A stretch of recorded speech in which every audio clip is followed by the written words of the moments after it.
Hi everyone, hey, welcome, greetings, namaste.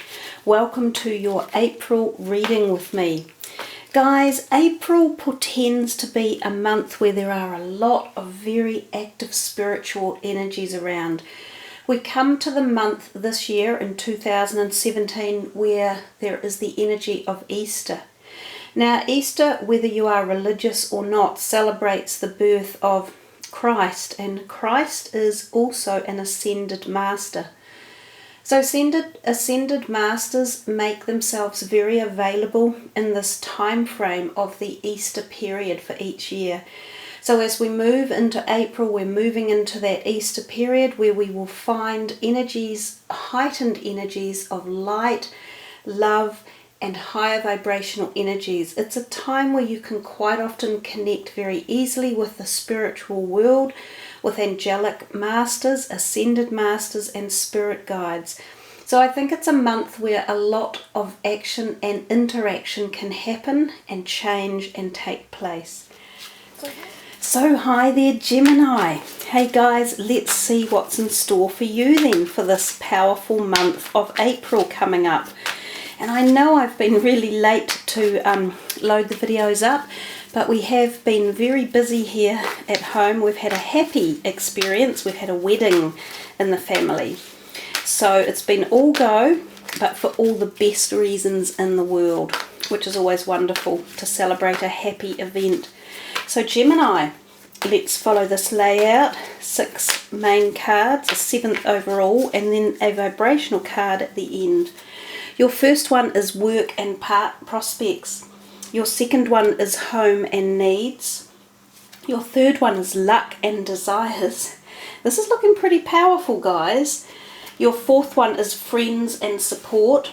Your fifth one is love and or sex. And your sixth one is plans and goals.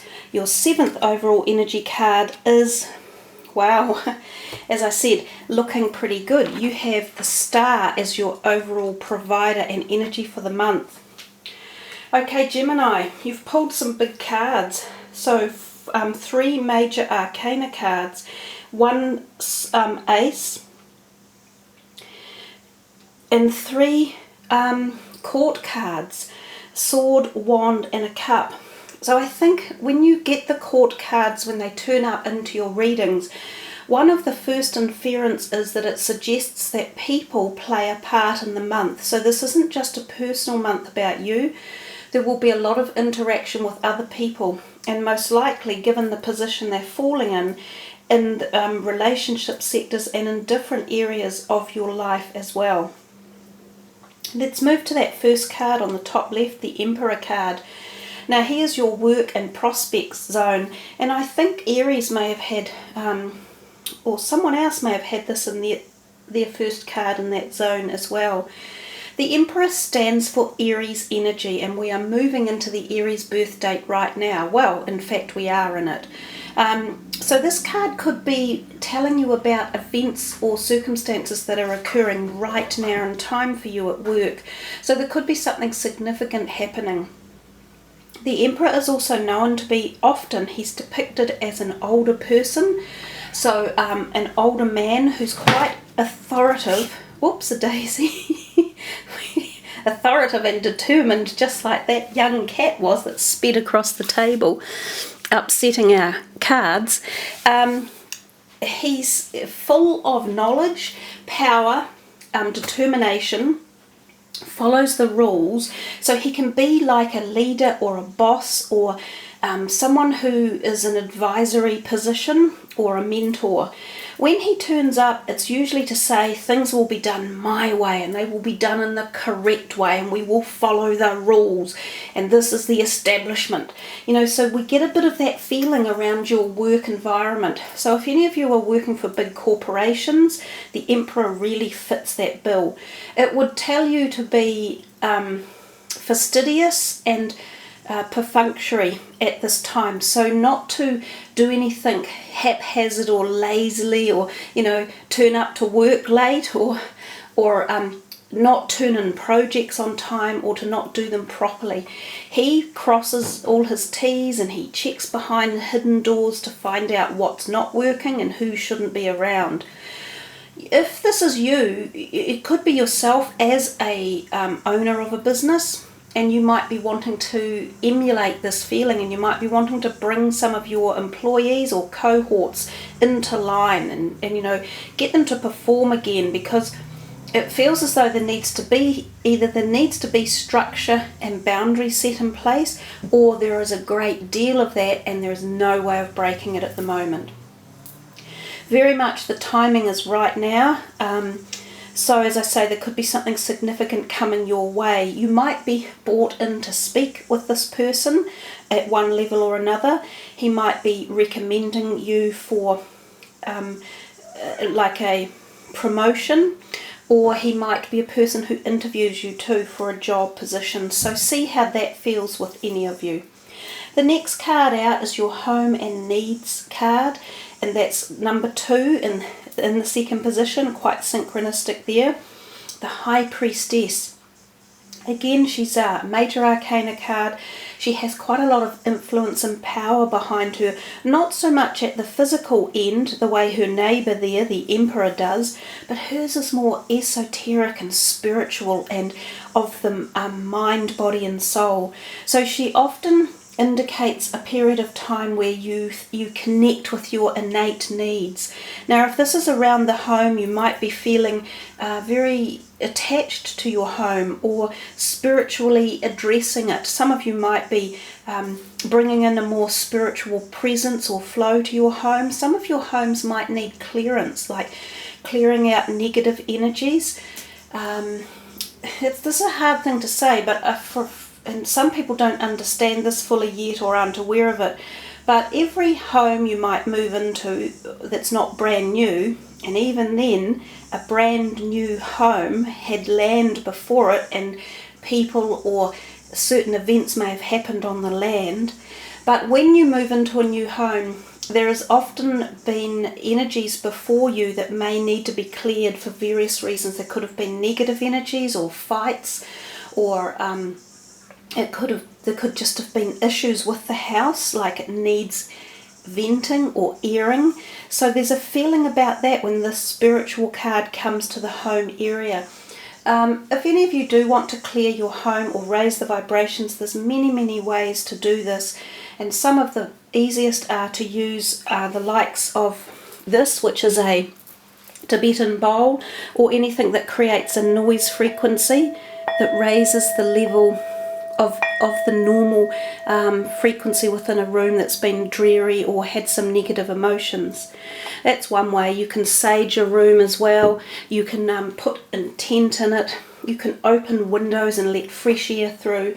But that's just one perspective of the possible meanings for that card. Others are the card is actually quite sexually oriented as well. So even though this is falling in the home and needs desire, there might be some of you who feel the need for either more intimacy with a partner or wanting romance or intimate moments with a new person. Or some of you may even be thinking of planning a pregnancy and you might be monitoring that. This card shows a great deal of fertility, so pregnancy could be in the cards if that's what you're looking for, pardon the pun. We also look at the moon at the bottom of her feet, and we note that the moon in April will have very significant cycles for this particular part of your reading, which is to do with your home zone. Bearing in mind, of course, that Easter is in April, which is all about the moon. It's a moon celebration event. It's a celestial event. So the moon already is tied into what I mentioned earlier, these great spiritual energies that are coming. So some of you could have really profound months where you make these amazing connections that will give you enlightenment, warmth, encouragement, just really boost you up and your home zone and the people who live in your home. That's another message. If there's anyone in your home environment, whether you're flatting or living in an extended family or on your own, but if there's anyone that needs to be bolstered up as well and needs some sort of emotional boost. This is also the type of energy that can come from this card. And again, there are many ways of undertaking those type of energies as well. Hello, darling. Now we move to the third card there, which is luck and desires. And as luck would have it, you guys, Gemini, have the Ace of Swords in your position. So any ace is always considered very lucky and new beginnings. And so it couldn't have been really a better card for the luck to come. However, the Ace of Swords often means that a success has been won, but at the cost of something else. So this can literally turn up when there are separations around, or when there's a divorce, or when partnerships are dissolving. Now this can also be business partnerships that dissolve. So some of you may have been moving through negotiations or litigations up to this point, and then in April there might appear to be a successful period in time where there is success coming your way. So some sort of ending will have occurred for this new beginning to start, and on this new beginning you have the fresh doors and awareness to enable yourself to walk forward. And because it's in the luck and desires house, this could be any area that you're letting go of something that has been irksome and you've been working on in the past, and you are now going to get more luck and more desire around it. So again, it's a good card to fall in that particular position. So we come to the fourth card and we see friends and support, and we see the Knight of Swords here brandishing his way in. He's storming into that reading, you know, with his sword charged up in the air, and all hell and brimfire are breaking loose. When the Knight of Swords turns up, he is telling you to get off your jacksie and get into action and do something different. He initiates change, he stirs things up, he uses words, he can sometimes incite arguments, but he usually gets your mind going. So something about your friends and the support around you at this time is giving you a nudge of some sort. They're telling you to, you know, bolster yourself up, or do something different, or do something active. This could even be just like action adventure. You could have a whole bunch of friends who are eagerly saying, come on, let's go mountain hiking, or let's go on a dirt bike riding, or go, I don't know, anything that's exciting, you know, swimming across a channel somewhere, or across a lake, or bear hunting. Anything like that. That's what the Knight of Swords could literally initiate, something that you have least expected and is quite full on and quite quick, you know. So we come down to our fifth card here, and we see love and sex zone. I don't mean that, you know, necessarily in a rude manner, but the Queen of Cups is a wonderful one to have turn up for this. She, not dislike the High Priestess above her, is very much a symbol of fertility. She holds that cup in her hand, and that is quite often perceived to be like a chaste symbol of a womb and a fertile womb. Now, Geminis, you actually have 3 cards of fertility in your reading. There's this one, and this one. So for some of you, conception, as I mentioned, could be quite a big thing. And for others, think of fertility as fertility of what it is you desire in life. And allow this moment in time, this really strong month of April, to provide these fertile ideas and energies and bring them in around you. The Queen of Cups is a beautiful card and energy, as I say, in that love sector. She oozes love. She is the reciprocal, or she is the receptacle of love. Oh my God, I just can't get out the word that I want to say, and I'm sure all of you know what it is. Anyhow, she is the receiver of love. She is the giver of love. She nurtures love. She can often be a water sign woman that could be in your life at this time, who could be giving you this love. So some of you might meet her as a new potential romantic partner. Some of you might come across her as a great, deep and dear close friend. It's not always just romantic love, remember that. It could even be someone in your family who you are just really connected with at this point in time, and you are both sharing the special energies of warm love, light and connection. But it couldn't have been a nicer card in many ways for that. So possible romance, possible fertility and conception of pregnancies, love within friends and friendships, warmth, supporting and nurturing. So really nice energy there. The next one is plans and goals, and we see the Queen of Wands. Now, she is often depicted as a fire sign woman, and quite often is a female, and quite often an older lady. So this woman could be playing a part in your plans and goals one way or another. She might be someone that you are either with in terms of relationships, whether that be personal or even work or business related. She could even be something as simple as the person who's helping design something for you in the future, whether it be designing plans for something like a house or building or architecture or a trip. She could be your go-to person. She could also even be like a lawyer that you are needing to have mediation with or talks with, who's helping plan your goals and things for the future. You know, decisions regards businesses or even personal decisions regards wills and the setting up of trusts and things like that. So she is a very creative person, and she can give ideas as well. So she's a good person to go to if you are a bit stuck, and she can help perhaps align you to where your goals, plans and future orientation is headed. So, and again, another nice card to have in the reading. She could well be someone you already know. That's my feeling. It's not someone new. Excuse me, I feel she's probably already known to you one way or another, and I get the feeling it's not quite so much as a friendship, but more on a slightly more maybe business oriented. And I don't mean that it's necessarily business, but it's a more formal arrangement perhaps, and she definitely is helping some of you with these goals. When we talk about plans and goals, there could be more of a lenient perspective in that as well. So it could also be yourself allowing for some creative urges and plans to be put forward, and you are aligning yourself with that.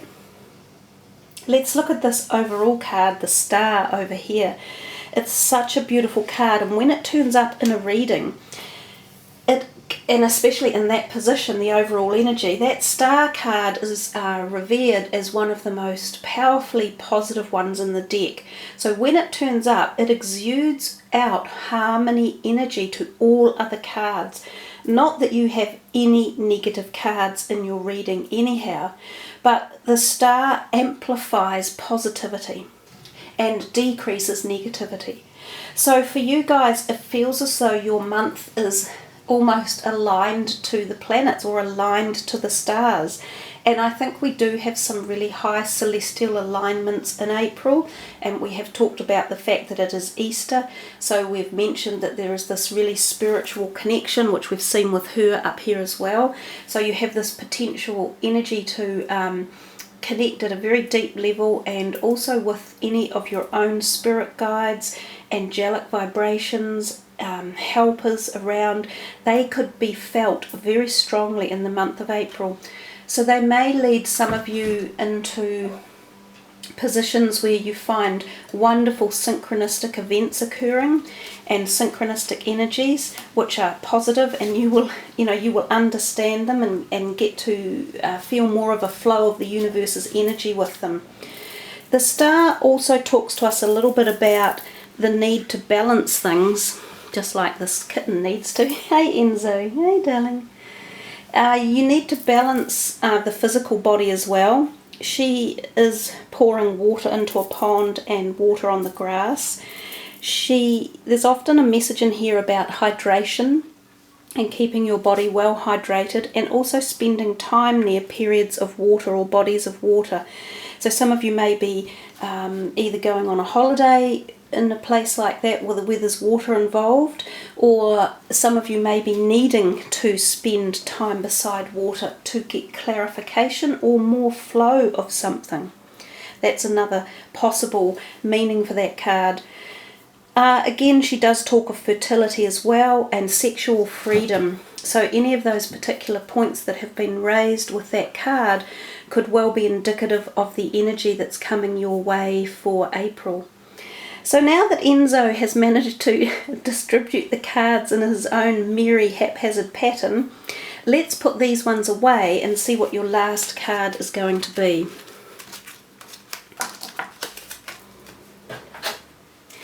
These are the little fairies, and because it's the 4th month of the year, we will take from the 4th card down. One more shuffle. This is for Gemini. Okay. Ooh, new career. That's a biggie. Your work focus is shifting in a positive, new and successful direction. So we talked about that a little bit when we saw the, the Emperor in, and he did seem so determined and sort of like, and it's happening right now. And I said that around your work, that there was this feeling of stuff going on right this moment in time. So some of you must have on your mind that you are making a change, and whether or not it's with the same company or it's going to be self-employed or a total different direction, there is definitely messages here for you about career change.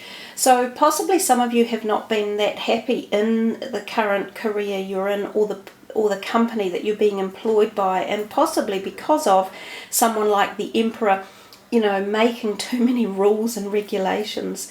But whatever the cause or case, the chance of a new career bodes really well for you guys to look into during April. So there we are, Gemini, a wholly satisfactory reading, I feel, and plenty of nice opportunities in there for you guys in many, many areas of your reading. Thanks guys for joining me. I hope you have really enjoyed this. It's a pleasure to do them for you. I love it when you like and leave the comments. That's excellent. And I wish you all a very successful, happy, prosperous, love and light-filled April. Join me in May. Much love everyone. Namaste.